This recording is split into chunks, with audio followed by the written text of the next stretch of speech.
என்னடா இவ்வளோ நாள் நல்லா தானே போச்சு, என்னடா சுகர்னு சொல்லி பெரிய ஆப்பா வைக்கிறீங்கன்ற மாதிரி இருந்துச்சு. ரொம்ப வருத்தமாக போச்சு. என்ன பண்ணுறது ஏது பண்ணுறதுன்னு எனக்கு தெரில. Hi celebrities, welcome back to our channel. Today நம்ம என்ன வீடியோ பார்க்க போகிறோம் அப்படின்னா, நம்ம வந்து லாஸ்ட் வந்து நம்ம ஜிஹெச்க்கு போகிறோம் அப்படின்னு சொல்லிட்டு ஒரு வீடியோ போட்டிருந்தேன், லாங் வீடியோ.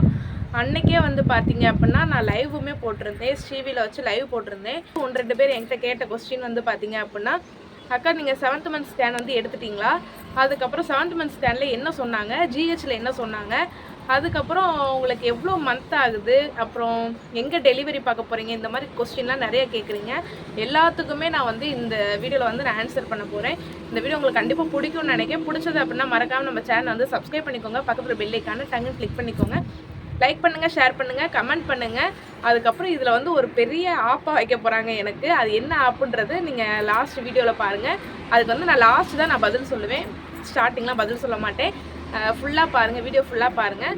சரி வாங்க இப்போ வந்தாச்சு ஃப்ரெண்ட்ஸ். என்னென்ன கொஸ்டின் பார்த்தீங்க அப்படின்னா, உங்களுக்கு இப்போ எவ்வளோ மந்த் ஆகுதுன்னு நிறைய கேட்குறீங்க லைவில்.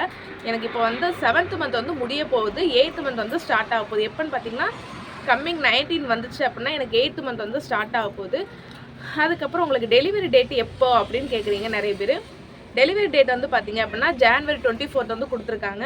பட் ஆனால் எப்போ டெலிவரி ஆக போகுதுன்றது அந்த கடவுளுக்கு தான் தெரியும். டேட் வந்து January 24 வந்து கொடுத்துருக்காங்க. அதுக்கப்புறம் வந்து நீங்கள் எங்கே டெலிவரி பார்க்க போகிறீங்க, ஸ்ரீவியா மதுரையான்னு கேட்குறீங்க. நான் டெலிவரி வந்து இதுக்கு முன்னாடி வந்து பார்க்க போகிறது எங்கன்னு பார்த்தீங்க அப்படின்னா சிவகாசின்றது தான் ஒரு மைண்டில் எனக்கு ஃபிக்ஸாகவே இருந்துச்சு. பட் ஆனால் திடீர்னு பார்த்தீங்க அப்படின்னா எனக்கு முடிவு எடுத்தது தான் ஸ்ரீவி ஜிஹெச்லேயே பார்த்துடலாம் அப்படின்ட்டு நானும் அம்மாவும் முடிவு எடுத்துட்டோம். எதுக்காக அப்படின்னா அதெல்லாம் வேணாம், ஆனால் ஸ்ரீவி ஜிஹெச்சில் தான் நாங்கள் பார்க்க போகிறோம். டெலிவரி வந்து அங்கே தான் பார்க்க போகிறோன்னு கன்ஃபார்ம் பண்ணியாச்சு. அதுக்கப்புறம் என்ன கொஸ்டின், அதுக்கப்புறம் எனக்கு அவ்வளோதான் மறந்துடுச்சு. வேறு எதுவும் கேட்டிங்களா என்னன்றது எனக்கு ஞாபகம் இல்லை. உங்களுக்கு அதுக்கப்புறம் நான் ஏதாவது பதில் சொல்லாமல் இருந்தேன் அப்படின்னா கீழே கமெண்ட் பாக்ஸில் வந்து கமெண்ட் பண்ணுங்கள். லைவில் தான் எல்லாம் கேட்குறீங்க, ஆனால் கமெண்ட் பாக்ஸில் யாருமே கமெண்ட் போட மாட்டேங்கிங்க, ஏன்னு தெரில. அதுக்கப்புறம் வந்து பார்த்தீங்க அப்படின்னா இந்த ஜிஹெச் கதைக்குள்ளே வந்துடலாம். ஜிஹெச்சில் வந்து என்ன சொன்னாங்க, 7th மந்த் ஸ்கேன் வந்து எடுத்துட்டீங்களான்னு கேட்டிங்கல்ல. 7th மந்த் ஸ்கேன் வந்து எடுத்தாச்சு. எங்கன்னு பார்த்தீங்க அப்படின்னா ஸ்ரீவிலேயே நான் எடுத்துட்டேன். இப்போ ஸ்ரீவியில் ஒரு 4 நாள் இருந்தேன் பார்த்தீங்களா, அப்போயே நான் வந்து 7th மந்த் ஸ்கேனும் எடுத்து முடிச்சிட்டேன். 7th மந்த் ஸ்கேனில் வந்து என்ன சொன்னாங்கன்றது நான் நெக்ஸ்ட் வீடியோவில் சொல்கிறேன். ஃபஸ்ட்டு ஜிஹெச்சில் என்ன சொன்னாங்க அப்படின்றத நான் சொல்லிக்கிறேன். இப்போ போன செவ்வாய்க்கிழமை பார்த்தீங்க அப்படின்னா எங்கள் ஊர் சுகாதார நிலையத்துக்கு நான் போயிருந்தேன். எப்பயும் மந்த்லி செக்கப்புக்கு போனேன், அதே மாதிரி தான் அங்கே மந்த்லி செக்கப்புக்கு தான் போயிருந்தேன். எப்பயும் போல் ப்ரெஷரு இதெல்லாம் பார்ப்பாங்க, அதே மாதிரி எனக்கு ப்ரெஷர் பார்த்தாங்க, எல்லாமே நார்மலாக இருக்குது அப்படின்ட்டாங்க. சுகர் பார்த்தாங்க, சுகரில் தான் பெரிய ஆப்பாக வச்சாங்க. என்ன ஆப்புன்றது பாருங்கள். சுகருக்கு வந்து யூரின் டெஸ்ட் எடுத்தாங்க. யூரின் டெஸ்ட்டில் வந்து பார்த்தீங்க அப்படின்னா என்னம்மா உங்களுக்கு சுகர் காமிக்குது அப்படின்ட்டாங்க. எனக்கு பெரிய ஷாக் ஆயிடுச்சு, தூக்கி வாரி போட்டுருச்சு. என்னடா இவ்வளோ நாள் நல்லா தானே போச்சு, என்னடா சுகர்னு சொல்லி பெரிய ஆப்பா வைக்கிறீங்கன்ற மாதிரி இருந்துச்சு. ரொம்ப வருத்தமாக போச்சு. என்ன பண்ணுறது ஏது பண்ணுறதுன்னு எனக்கு தெரில. அதுக்கப்புறம் சரி திருப்பி நீங்கள் தண்ணி குடிச்சிட்டு உட்காருங்கம்மா, அதுக்கப்புறம் நம்ம இன்னொரு தடவை வந்து நம்ம யூரின் டெஸ்ட் எடுத்து பார்க்கலாம் அப்படின்னு சொன்னாங்க. சரி ஓகே, அதில் தான் ஏதாவது மிஸ்டேக்காக இருந்திருக்கும், நம்ம மேலே மிஸ்டேக் இல்லை அப்படின்ற ஒரு மன தைரியத்தோடு உட்காந்துட்டு இருந்தேன். திருப்பியும் தண்ணியை குடிச்சிட்டு ஒரு 1/2 மணி நேரம் உட்காந்துட்டு இருந்தேன். அதுக்கப்புறம் திருப்பி யூரின் டெஸ்ட் எடுத்தேன். அதுலேயும் பார்த்தீங்க அப்படின்னா சுகர்னு காமிக்குது அப்படின்ட்டாங்க. அப்போ தான் லேபில் வந்து கேட்டாங்க, என்னம்மா நீங்கள் எதாவது ஜூஸு ஸ்வீட்டு எதுவும் சாப்பிட்டுருந்தீங்களா அப்படின்னு கேட்டாங்க. இல்லை சார் நான் அப்படி எதுவுமே சாப்பிடல, சாப்பாடு தான் சாப்பிட்டேன் அப்படின்னு. அவங்க அப்படி ஏன் காமிக்குதுன்னு தெரில, இவ்வளோ நாள் உங்களுக்கு காமிக்கலையா, சுகர் இல்லையா உங்களுக்கு அப்படின்னு கேட்டாங்க. இல்லை சார் அப்படின்னு. அதுக்கப்புறம் சரி, அதுக்கப்புறம் நான் எங்கள் ஏரியா நர்ஸ்ட்டை போய் கேட்டேன், என்ன சிஸ்டர் திடீர்னு இப்படி சுகர்னு சொல்கிறாங்க அப்படின்னு. அது ஒரு சில பேர்த்துக்கு வந்து 7th மந்த்லேருந்து ஒரு சில பேர்த்துக்கு வந்து சுகர்னு காமிக்கும், அதனால் கவலைப்படாத, எல்லாமே நார்மலாக தான் இருக்கும். வேணால் பிளட் டெஸ்ட் நம்ம திருப்பி எடுத்து பார்க்கலாம், பிளட்டில் வந்து பார்க்கலாம் அப்படின்னு சொன்னாங்க. திருப்பி பிளட்டில் எடுத்து பார்த்தாங்க. பிளட்டில் எடுத்து பார்க்கும்போது பார்த்தீங்க அப்படின்னா உங்களுக்கு சுகர் இல்லை காமிக்குது, சுகர் இல்லைன்னு காமிக்குது அப்படின்னாங்க.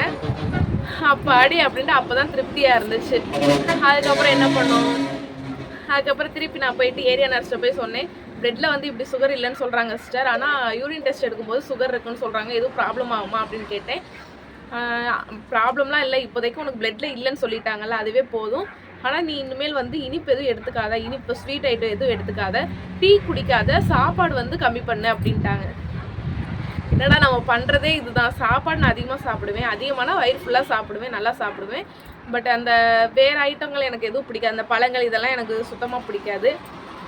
டீயும் எனக்கு கொஞ்சம் ரொம்ப அதிகமாக பிடிக்கும். டீ வந்து ஒரு நாளைக்கு ஒரு தடவையாக எடுக்காமல் இருக்க மாட்டேன், எப்படியாவது குடிச்சிருவேன். ஆனால் அதையும் குடிக்கக்கூடாதுன்றாங்களே அப்படின்ட்டு ரொம்ப கஷ்டமாக இருந்துச்சு. அப்பயே யோசிக்க ஆரம்பிச்சிட்டேன், ஹாஸ்பிட்டல் வச்சு யோசிக்க ஆரம்பிச்சிட்டேன். என்னடா டீ குடிக்கக்கூடாதுன்னு சொல்கிறாங்க, டீ குடிக்காமல் இருந்துருவோமா இருக்க மாட்டோமா அப்படின்ட்டு யோசிக்க ஆரம்பிச்சிட்டேன். சரி ஓகே சிஸ்டர் அப்படின்ட்டு நானும் அப்படியே விட்டுட்டேன். நான் அதுக்கப்புறம் கொஞ்சம் பயத்துலேயே தான் இருந்தேன். அவங்க சொன்னதுலேருந்து சுகர் இருக்குமா இருக்காதா அப்படின்ற ஒரு பயத்துலேயே தான் இருந்தேன். அதுக்கப்புறம் நம்ம ஸ்ரீவி ஜிஹெச்சுக்கு போகிறோம்ல, அங்கேயும் நம்மளுக்கு டெஸ்ட் எடுப்பாங்க, என்ன சொல்கிறாங்கன்னு பார்க்கலாம் அப்படின்ற ஒரு இதில் இருந்தேன். அதே மாதிரி செவ்வாய்க்கிழமை இங்கே சுகாதார நிலையத்துக்கு போனேன்னா ஞாயிற்றுக்கிழமை வரைக்கும் நான் பயந்துக்கிட்டே தான் இருந்தேன். திங்கக்கிழமை வந்து பார்த்தீங்க அப்படின்னா ஸ்ரீவி ஜிஹெச்சுக்கு போகிறேன். ஸ்ரீவி ஜிஹெச்லேயும் பார்த்தீங்க அப்படின்னா இந்த மாதிரி டெஸ்ட்லாம் எடுக்காங்க. அதுலேயும் யூரின் டெஸ்ட் எடுக்கும்போது பார்த்தீங்க அப்படின்னா என்னமோ சுகர் காமிக்குது அப்படின்ட்டாங்க. நீங்கள் இதுக்கு முன்னாடி பார்த்த இடத்துல வந்து இந்த மாதிரி உங்களுக்கு காமிச்சிருக்கா, சுகர் இருக்குதுன்னு சொல்லியிருக்காங்களா அப்படின்னு கேட்டாங்க. ஆமாம் சிஸ்டர், எனக்கு இப்போ தான் சொல்கிறாங்க, லாஸ்ட் வீக் தான் நான் அங்கேயும் பார்த்தேன், சுகர் காமிக்குது அப்படின்னு சொன்னாங்க அப்படின்னு. அப்படியா, அப்போ ஓகே நீங்கள் இனிமேல் வந்து ஸ்வீட் ஐட்டம் வந்து எடுத்துக்காதீங்க, டீ ஐட்டம் வந்து குடிக்காதீங்க அப்படின்னு சொன்னாங்க. சரி ஓகே அப்படின்னு நானும் வந்துட்டேன்.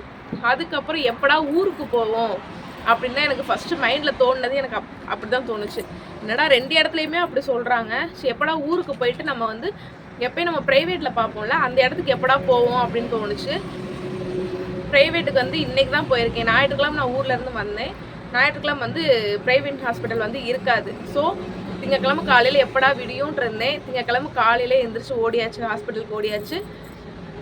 அங்கே போய் என்ன கேட்டேன் அப்படின்னா, எப்பயும் நம்ம 7th மந்த்துக்கு வந்து ஸ்கேனும் எடுத்தாச்சு, எப்படி செக்கப்புக்கு போய் தான் ஆகணும், அதே மாதிரி இந்த சுகர் இதையும் கேட்டுருவோம் அப்படின்ற ஒரு மைண்ட் செட்டில் தான் இருந்தேன். ஸ்கேனை காமிச்சு எல்லாமே நல்லா இருக்குது அப்படின்ட்டாங்க. அதுக்கப்புறம் வந்து பார்த்திங்க அப்படின்னா ப்ரைவேட்லேயுமே ஒரு டெஸ்ட் வச்சாங்க. அது என்னன்றது நான் நெக்ஸ்ட் வீடியோவில் சொல்கிறேன். அதே மாதிரி சுகருக்கு வந்து ப்ரைவேட்டில் என்ன சொன்னாங்க அப்படின்றதையும் நான் நெக்ஸ்ட் வீடியோவில் கண்டிப்பாக சொல்கிறேன். உங்களுக்கு இந்த மாதிரி சுகர் எதுவும் வந்திருக்கா, ப்ரெக்னென்சி டைமிங்கில் எதுவும் சுகர் எதுவும் வந்திருக்கா, அதுக்கு நீங்கள் என்ன பண்ணீங்க, அந்த மாதிரிலாம் எதாவது இருந்துச்சு அப்படின்னா தயவு செஞ்சு கமெண்ட் பண்ணுங்கள். இதுக்காவது கமெண்ட் பண்ணுங்கள் யாராவது. இல்லை உங்களுக்கு சுகர் எதுவுமே இல்லை, எல்லாமே நார்மலாக இருக்குது அப்படின்னாலும் எனக்கு கமெண்ட் பாக்ஸில் கமெண்ட் பண்ணிட்டு போங்க, ஓகேவா? இந்த சேனல் உங்களுக்கு பிடிச்சது அப்படின்னா மறக்காமல் லைக் பண்ணுங்கள், ஷேர் பண்ணுங்கள், கமெண்ட் பண்ணுங்கள், சப்ஸ்கிரைப் பண்ணிவிட்டு பக்கத்தில் பெல் ஐக்கானை டங்குன்னு கிளிக் பண்ணிக்கோங்க. சரி பாய், நெக்ஸ்ட் ஒரு சூப்பரான வீடியோவில் பார்க்கலாம். பாய்.